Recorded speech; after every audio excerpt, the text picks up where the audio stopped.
lahat kontrolado ni Lisa Marcos. Lahat ng itatalaga sa gobyerno, si Lisa Marcos ang mag-aaproba. So ngayon, bangag na, magnanakaw pa, wala pang silbi. Kasi ang asawa pala ang pumipili ng mga iuupo sa gobyerno. At ang inuupo ay kapwa bangag. So ngayon, we have a government of the bangag, for the bangag, and of the bangag. Sa halip na government of the people, for the people, and of the people. Tayo, hindi naman tayo bangag, so mag-alsa tayong lahat. At patalsikin ang mga bangag sa palasyo, itapon natin sa Pasig River. Para malunod at diretsong kantahan ng hindi kita malilimutan. Magbigay-pugay kay Attorney Glenn Chong! Marisog kami!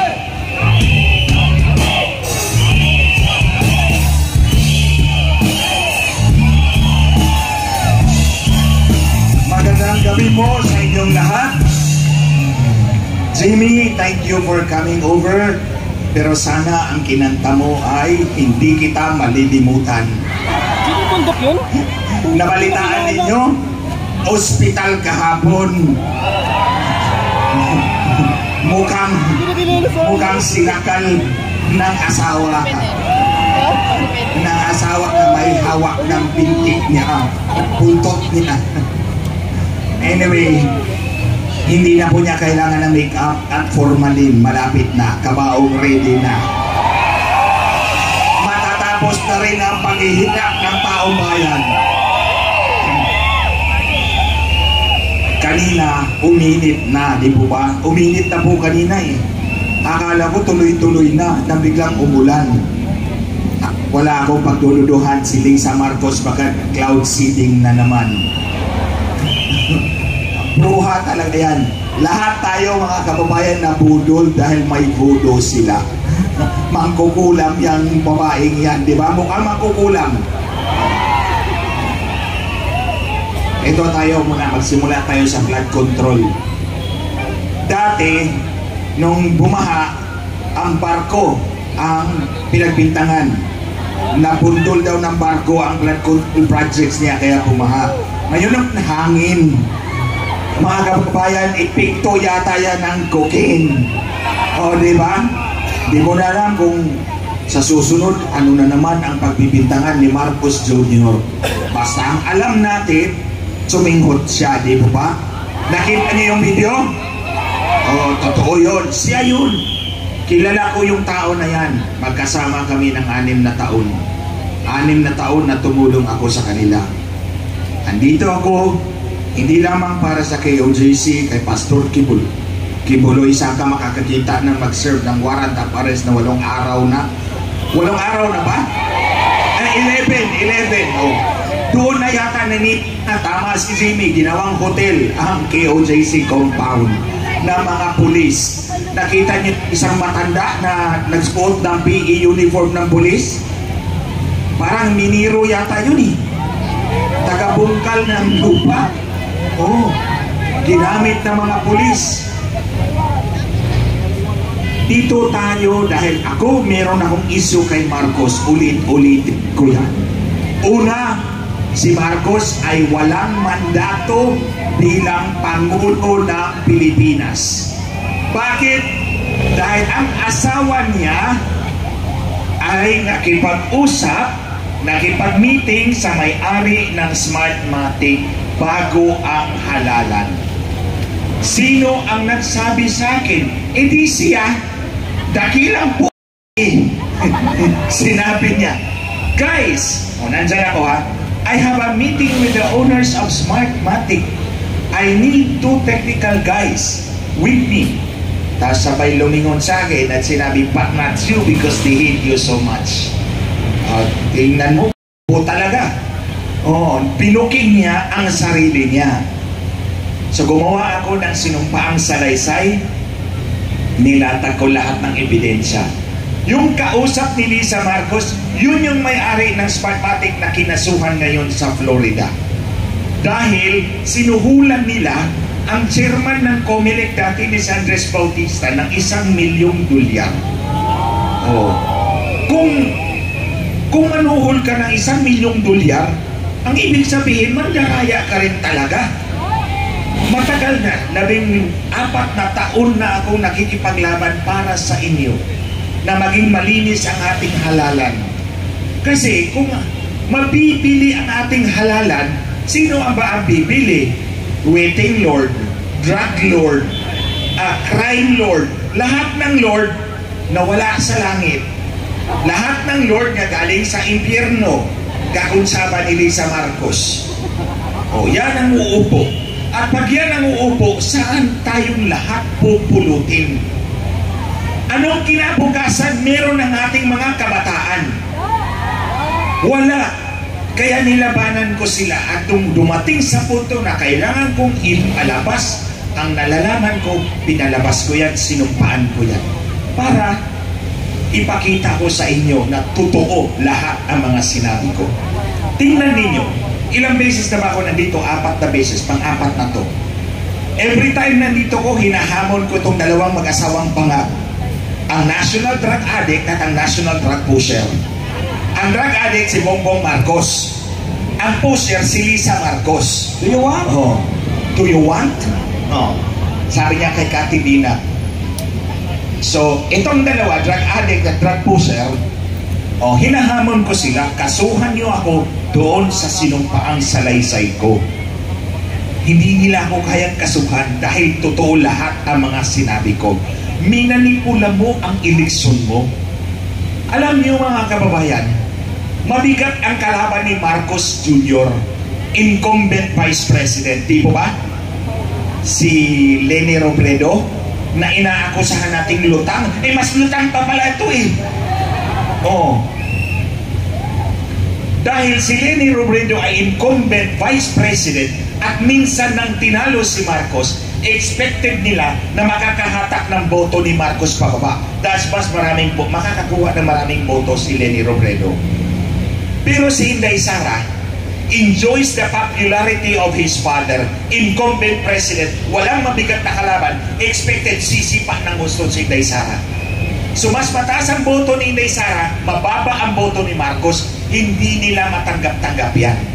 Kasi pag mataas ang boto ni Inday Sara, naturally lahat tayo, si Inday Sara ang titingalaing leader, hindi si Bongbong Bangag Marcos. So ang agreement nila, ang pinagkasunduan nila sa Smartmatic, iangat mo ang boto ni Marcos at idikit mo kay Inday Sara. So kaya ang boto ni Inday Sara 32 million, si Marcos 31.8 million dinikit. Kung nagdagdag ka ng boto, hindi pwedeng magdagdag ka lang kasi lalagpas ka sa total number of registered voters. So para hindi ka lumagpas sa limit, magbabawas ka sa kabila. So nagbabawas ka sa kabila, idagdag mo sa iyong boto, pandaraya na po yun. Di po ba? So si Marcos, mandaraya. Walang pinagkaiba sa sinasabi niyang lutang na si Leni, mas lutang pa siya. Oh. Tapos ngayon, ang pangalawang issue, ito issue to ni J.M. Morales. Bangag si Marcos. Di po ba? Nakita niyo naman yung video. Oh. At hindi ako natatakot na tawagin tong dalawang hinayupak na to na national drug addict at national drug pusher, for that is what they truly are. O, di po ba? O gusto nyo bangag ang mangulo sa inyo? Mandaraya na, bangag pa? O. Alam nyo, minsan naiisip ko, pinapahirapan ba talaga tayo ng Diyos? Bakit tayo binigyan ng isang bangag na hindi ko talaga tatawagin pangulo to, mandaraya to eh. Bangag na de facto na pangulo, mandaraya pa. Oh, sinungaling pa, di ba? Sabi niya walang armas daw ang pumasok na pulis doon sa KOJC. Oh, lutang talaga. Oh, lutang na lutang sa alapaap ng cocaine. Oh, di ba? Oh, ito. Ngayong 2025, mandadaya na naman ang mga walang mag-asawa na yan. Oh, dadayain na namin nila, pauupuin nila yung mga congressman na gusto nila at mga senador.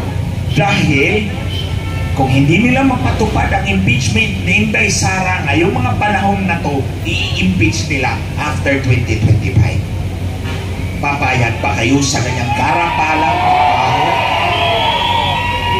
Kailangan ni Lisa na magpapaupo ng mga tao sa gobyerno dahil ang long-term goal ni Lisa Marcos, iupo ang kanyang anak na Pangulo. Ang kanyang anak na bangag din. All bangag family. O, di ba? So, ito si Tambahudas, stack up ito kasi may, hindi na Tambalos-los, Tambahudas na yan eh. Alam nyo, balik muna tayo sa clit sa flood control. Tambahudas! Tambahudas! Tambahudas! Tambahudas! Tambahudas! Tambahudas! Tambahudas! Yang 5,500 flood control, karamihan galing yan sa teritoryo ni Tambahudas. Mga congressman yan, paborito nila yan. Kasi ang flood control, madaling nakawin ang pera. Kaya paborito nila. Kaya ayan, pag umulan, ang control ang control nawala, ang flood ang natira. Oh. Ang flood ang atin. Tayo, lumalangoy tayo sa flood. Ang control, nanakaw na ang pera. Oh. Teritoryo yan ni Tambahudas. And by the way, ito si Tambahudas, kasama to sa dayaan ha. Sa mga meeting sa Smartmatic, nandun ang abogado ni Tambahudas. Muntik ko na talagang pangalanan tong abogado na to. Kasi abogado ko rin yan. Abogado ako, may abogado din ako. Abogado na ni Tambahudas yan. O palipat-lipat kasi tong abogado na to eh. Galing dito kay Lenny Robredo. So galing sa isang lutang, napunta sa mas lutang. Oh. So ito mga kababayan, ngayong 2025, kahit hindi na Smartmatic yan, huwag tayong magtiwala. Kasi ang Miro, hindi naman mananalo yan kung walang basbas ni creature from hell. Si Lisa Marcos yan ha, pag sinabi ko creature from hell, si Lisa Marcos yan. Oh. Lahat kontrolado ni Lisa Marcos. Lahat ng itatalaga sa gobyerno, si Lisa Marcos ang mag-a-aproba. So ngayon, bangag na, magnanakaw pa, wala pang silbi. Kasi ang asawa pala ang pumipili na mga iuupo sa gobyerno. At ang inuupo ay kapwa bangag. So ngayon, we have a government of the bangag, for the bangag, and of the bangag. Sa halip na government of the people, for the people, and of the people. Tayo, hindi naman tayo bangag, so mag-alsa tayong lahat. At patalsikin ang mga bangag sa palasyo, itapon natin sa Pasig River para malunod at diretsong kantahan ng hindi kita malilimutan. O, di ba? Mga kababayan, ito, ang interpretin natin, kumakanta na eh. Mamaya na, kantahin na lang natin yan pag malapit na talaga para tuluyan. Mga kababayan, more than just joking. We are here, nandito tayo dahil maninindigan tayo at dapat tayong manindigan. Di ba? Except lang sa batang ito, may bata din akong nakasama nung isang araw, si Sasha, hindi ko makalimutan. At kung meron pang ibang bata dyan, alam nyo, yung mga anak natin, mga apo natin, hindi po sila hindi nila kayang lumaban para sa kinabukasan nila today, di mo ba? Hindi nila kayang lumaban. Wala silang kakayahan na lumaban para sa kinabukasan nila. Tayo yun ang lalaban para sa kanila. Si ate, si kuya, si nanay, si tatay, si lolo at si lola. For as long as we are capable and able, we should fight. Di po ba? Minsan napatalsik na natin ang tatay nito. Hindi malayong mapatalsik din natin nito. Oo, di po ba? Patuloy po tayo, mga kababayan, sa mga kababayan po natin na hindi po kasama ng KOJC. Pumunta po kayo rito. Ipakita po ninyo ang ang inyong pakikiisa sa bayanang Pilipino dahil lahat tayo ay biktima ng mag-asawang ito. Lalong-lalo na ang ating mga anak.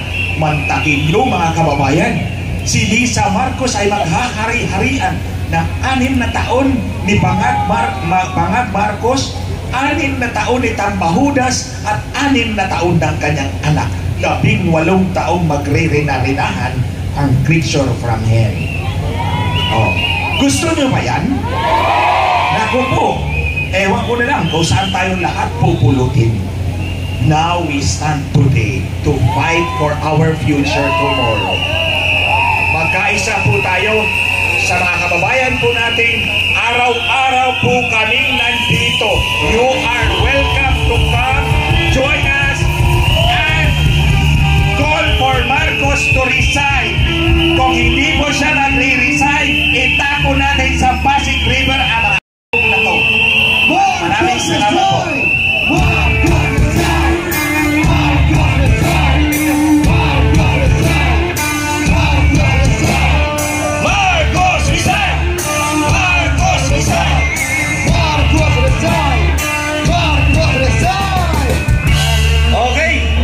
Brother Franco, nakita mo naman, no?